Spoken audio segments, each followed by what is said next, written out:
Morning, it's Monday, and for me it is the last day of Vlogtober because I started a day early. What a rubbish day to end on, because Monday is my strip the beds day, put the house back together, get all the jobs done, and I wanted to get all of those things that I've been wanging on about all month done. I wanted to get them all completed today, and I just don't think I'm going to. But I will try. And I'm going to bring you along for some of it, but not all of it, because you all know what stripping beds is like. It's boring, to say the least. I'm hoping that I will sow some seeds. Well, it was not very nice look at the top of my dirty head. I'm going to run about in mucky clothes today and just get grubby and not worry about it, and have a shower, good old shower tonight. So we'll see what the day brings us, and I will have a chat with you a little bit later on. It's a gorgeous day out there today. It's a lovely autumnal day. Does look slightly windier than my poor old lug holes can cope with, though. I've got very sensitive ear holes. I'm about to take the dog for a walk, so I'm putting on these socks. These were also knitted by Karen, photo 3P. Actually, you can't see the colour quite right here. Oh, here we go. It's a beautiful colourway, and I've got enough of this to make myself a jumper. It's called Ballard Bella, named after me, and I don't know if it's currently in Kelly's shop, Lay Family Yarn, but I know that she does carry it sometimes. She's knitted a hat out of it herself. Let me switch you around. So the story behind this colourway is my friend Julie contacted Kelly and said, I would like to buy Gaynor a present. And Kelly, being my friend as well, went one step beyond and said, I'm going to do a colourway for you to give to her. So so this is a 2-in-1, 3-in-1 gift here, because I've got Kelly's yarn dyeing expertise, my friend Julie's thoughtfulness, and then Karen knitting such stunning socks for me. I'm so lucky. Oh, there's a noisy plane going over. I'll just cut this bit out. Now the pattern, I forget the name of the pattern, but I know it's a twin set and pearl pattern. Rachel and Joe are twins, and they're local to me. I've met them both at Flock, wool gathering, yarny Southwest Knitters gathering that Bird Street Yarn organise regularly. There's another one coming up in November, and I can't remember if Joe does the sock designing or the shawl designing, but one does one and the other does the other. And honestly, if you're after really nice sock patterns and shawl patterns, they're very much well worth a visit. I myself haven't yet knitted any of their patterns, but I own a few, and I've several in my favourites list. I'm going to put this sock on my foot because look at that. Patiently stood there thinking, just put them on and take me for a walk. And just to show you, I finished the door, and I finished the wooden threshold, and all I need to do now is get some masonry paint, probably in a very dark charcoal, just to tidy up that monstrosity down there. I think I might fail on the seed sowing department today. I've got to take Wilf to physio later. I also need to clean out my chickens and my hamsters. And it's nearly 2 o'clock. So I've got an hour and a bit to walk the dog, clean out the other animals. Oh, I need to ring, I've got to ring a lady about Hedgehog. I have just got off the phone with a lovely lady called, why do I always go, a lovely lady or a lovely viewer or a lovely friend? We all do it though, don't we? I've just got off the blower with a lady called Trudy who got in touch with me about the hedgehog. I just got cut off by an alarm because I need to take Wilf for his physio appointment. I've blown this candle out, everybody. Now I don't have to freak out about that when I'm out of the house. Yeah, we're off to the physio. But I just say, oh, such a lovely conversation. And I feel really much more confident now about the hedgehog, because although I'd done all sorts of research, having a professional wildlife expert who knows their stuff reassure me and give me some advice has been absolutely brilliant. So a couple of things to note is to reiterate that the hedgehog did not make that mess in my garden. That was my dog. My dog did that. If you find you've got hedgehogs in your garden, they're not going to wreck your garden at all. But my dog will wreck your garden, so don't invite her around. The other thing is that hedgehog was a really good sized hedgehog, so likely to be a successful adult. This won't be its first year hibernating. So to not worry, it probably already has got a very perfectly good shelter and it knows how to do hedgehog business. Also, Trudy gave me some ideas of good placement for my hedgehog shelter, but she said your hedgehog probably won't need it because it's being such a successful hedgehog, but it's really nice to still have it there as an option and to make sure that the entrance to it doesn't face into the wind. And but the best bit of advice is don't clear away all of your leaves. Keep some dry leaves somewhere so that if a hedgehog needs them, they can come and take them and use them. And hedgehogs really like to use almost like a building of brambles. They'll go into a bramble patch and they'll build with dry leaves. They'll build themselves a little house in there. So this is to just give you guys all permission to leave leaves around in your garden and keep some leaves dry, have a little dry area for them. And brambles are okay, which is music to my ears.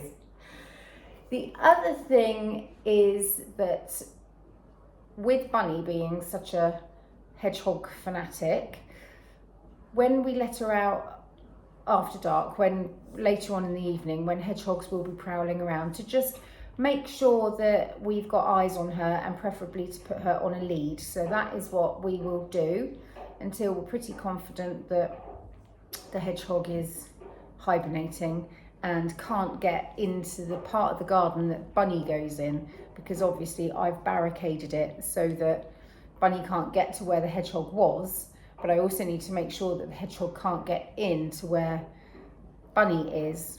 So I want to do some prowling around a bit later on just to check that the hedgehog isn't coming into this part of the garden. I'm sure I've forgotten things that I wanted to say, but I'll come back later if needs be. Anyway, we are going to physio now. So I'm just making a little bed for this little hedgehog for Womble.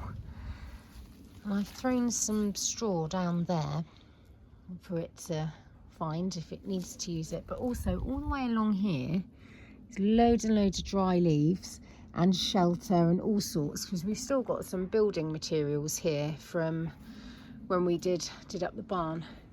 So it's underneath the apex of our shed here, so it's nice and sheltered, as you can see. So here's our old barbecue. So I've just popped it there, and I think it's out of the way because it's in our garden, but it's tucked around and it's sheltered also because we've got this really high beech hedge. There's loads of leaves and all sorts around here for the little hedgie. So I think it's going to be all right. We're back now from physio, and I've made a chicken pie that with the leftovers from yesterday. That's in the Arga, and I'm just making with the leftover bits of pastry some very rough and ready, not even cutting out circles, jam tarts for people to eat. Oh, I've just realised I haven't talked about the Arga, and I said I would. I said I was going to give it a spruce up and then talk about it. But you know what? I'm not going to give it a spruce up. It's from the late 50s, early 60s. It's old. It's really knackered, as in beaten up. The enamel's all scratched and what have you. But it is so well loved, even though it's actually not affordable to keep it on at present. Which is a shame, because it's really cold in the kitchen because our underfloor heating doesn't work up this end. Oh, that's just boring, but anyway, that's just, you know, the energy prices these days, and, you know, cost of living and all that kind of thing. Dad? Oh, it's Will. He's in the den, honey. Okay, I need the V-Bucks. Oh, what's that? Anyway, I'll tell you about the Arga and how it works. Okay, here we go. This is the Arga. It's a great big. It's not great big. It's the size of a range cooker. It's cast iron, and mine is electric. It was converted some time ago from oil because electric was supposed to be better. This is what I mean by it's very damaged, and also it's very difficult to clean. If you can see, there's some burnt on or dried on stuff, and you have to really give it a good old scrub to get off. Actually, that came off pretty easily.